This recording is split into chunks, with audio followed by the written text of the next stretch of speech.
While Eartha Kitt was playing Catwoman on primetime television, the federal government was monitoring her off-screen activities. That's not a coincidence of timing. It's the same year, the same months. It's one of 12 things about the 1966 Batman that most people who watched it never knew. We're going back to Gotham, the pop art, deliberately absurd, surprisingly carefully crafted Gotham of Adam West and Burt Ward. Over the next several minutes, 12 hidden truths about a show everyone assumed was disposable, and that turned out to be anything but. A car built in 3 weeks for $1, a cancellation that hinged on bulldozers, a rights deadlock that lasted nearly half a century. It's all here. That's all we'll hear of her nonsense. Number 1. Watched by the government. While Eartha Kitt was playing Catwoman, the federal government was watching her. When Julie Newmar was unavailable for season 3, the production cast Eartha Kitt as Catwoman, making her one of the first black women to play a major recurring villain and a genuine romantic foil for the lead in a primetime American network series. She brought a sharper, more confrontational energy to the role than her predecessor had. Where Newmar played Catwoman as languid and sensuous, Kitt played her as coiled and dangerous. What most viewers in 1968 didn't know was what was happening in Kitt's life during those same months. She'd made public anti-Vietnam War statements at a White House luncheon that January, and the professional fallout was severe. She was effectively blacklisted from American entertainment for a period afterward. The surveillance and the role existed in exact parallel. The same woman, in the same months, embodying a primetime villain for millions of families, while enduring the consequences of speaking her conscience to a sitting president. Pennsylvania 65000. Number 2. Built in 3 weeks. The Batmobile was built in 3 weeks on a $1 chassis. The vehicle that became one of the most recognized props in television history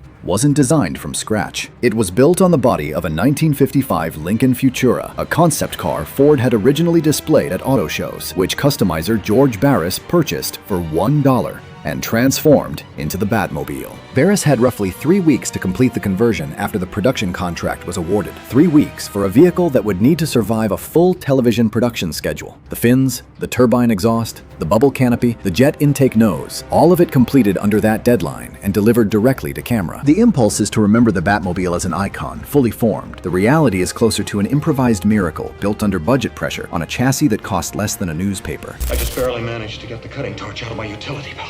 Number 3. Already a movie star. The Batmobile had already been a movie star before Batman ever touched it. The Lincoln Futura that George Barris converted had appeared on film before he acquired it. Used in the 1959 theatrical release, it started with a kiss, starring Glenn Ford and Debbie Reynolds. The vehicle an entire generation associates exclusively with Adam West had already logged a Hollywood credit 7 years before the show aired. Its arc, show floor to theatrical release to television icon, reflects a studio-era practice of recycling assets across productions, standard at 20th Century Fox throughout the 1950s and 60s. The Batmobile is simply the most famous artifact that practice ever produced. Nobody involved in that 1959 film credit could have guessed the car's second act. A studio prop built for one picture became the single most recognizable vehicle in television history, purely by accident of reuse.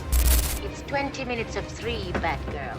Number 4. Worth millions now. One of the original Batmobiles sold at auction for $4.2 million. The same vehicle, built on a 3-week deadline from a $1 concept car, eventually sold for $4.2 million, placing it among historically important racing cars and presidential limousines in cultural value. What the studio treated as a functional prop, the audience treated as an artifact, and the auction market eventually confirmed the audience was right. The production underestimated what it was making. That would turn out to be a recurring pattern. If you'll all remain calm, no one will get hurt. Number 5. The crooked camera rule. The Dutch angle during every villain scene was a deliberate, production-wide rule, not a stylistic accident. Whenever a villain appeared on screen, the camera was tilted diagonally, a technique known as the Dutch angle. This wasn't a random quirk or a per-director preference. It was an intentional, consistently applied signal that the villain's world was literally crooked. The technique encoded moral disorder into the frame without spending a dollar. What makes it worth noting is the discipline it required. Enforced across 3 seasons and a rotating roster of directors, it functioned as standing production grammar, not a one-off flourish. You may return to your business, citizen. Number 6. Built into the wall. The celebrity window cameos were physically engineered into the set. The show's famous climbing sequences, in which Batman and Robin scaled a building exterior while a celebrity opened a window to exchange a line mid-climb, weren't improvised or added in post-production. A working window was built directly into the exterior climbing set specifically to accommodate these appearances. Guests, including Sammy Davis Jr. and Jerry Lewis, would simply open that window on cue. The production built the gag into its physical infrastructure rather than leaving it to chance. Dutch angles written into the directing rules, cameo windows built into the walls. Craft decisions maintained on a schedule and budget that should have made that consistency impossible. Yes, gentlemen. The criminal catalyst in this entire affair. Number 7. He chose it anyway. Adam West understood from the beginning what the role would cost him and chose it anyway. History's memory of him began and ended with Batman. But over time, West made a deliberate choice to own the legacy rather than resist it, to treat the show's hold on its audience as something given to very few actors, regardless of the prestige of their other work. That's a different story than the typecast narrative, and it's the more durable one. West passed away in 2017. He's kidnapping me! Honest! Number 8. Play it completely straight. The show worked because executive producer William Dozier ordered everyone to play it completely straight. Dozier's foundational creative decision was that the comedy could only come from sincerity. Every actor was directed to play every scene as though it were a genuine life-or-death drama. The villains believed in their plans. Batman believed in justice. Robin believed every word Batman said. Head writer Lorenzo Semple Jr. built the show's tonal architecture on the same principle. The humor would come from the gap between earnest performance and absurd situation, never from a knowing wink at the camera. The result functioned simultaneously as a children's adventure, an adult satire, and a genuinely entertaining action series, the only explanation for ratings that drew both demographics at once. But I'll leave a second token of my devotion. Number 9. 3 actresses, 1 reason. 3 different actresses played Catwoman, and every recast was logistical, not creative. Julie Newmar originated the role in seasons 1 and 2. Lee Merriweather played Catwoman in the 1966 theatrical film because the film was in production while Newmar was otherwise committed. Eartha Kitt took the role for season 3. Every one of these casting changes was driven by availability. No source indicates Newmar was replaced over performance concerns. What that means in practice is that the character audiences experienced as a single continuous presence was actually 3 separate, unconnected logistical decisions. The coherence viewers perceived came from the writing and the costume, not from casting continuity. You leave me no choice.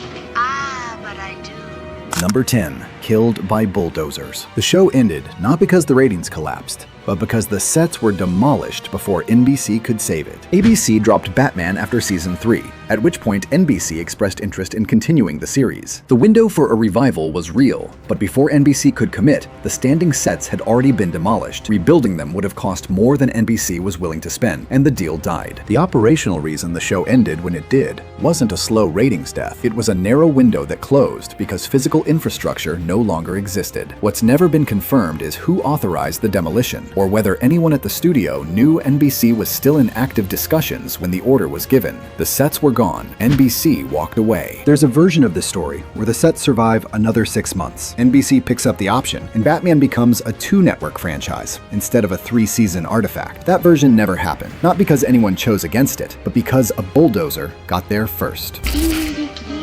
feline devil. Number 11. Locked out for decades. The show was locked out of home video for nearly half a century, not by intent, but by a rights structure no single party could resolve alone. Batman 1966 was unavailable for official home video release for decades after its original broadcast run. The reason was a multi-party rights entanglement.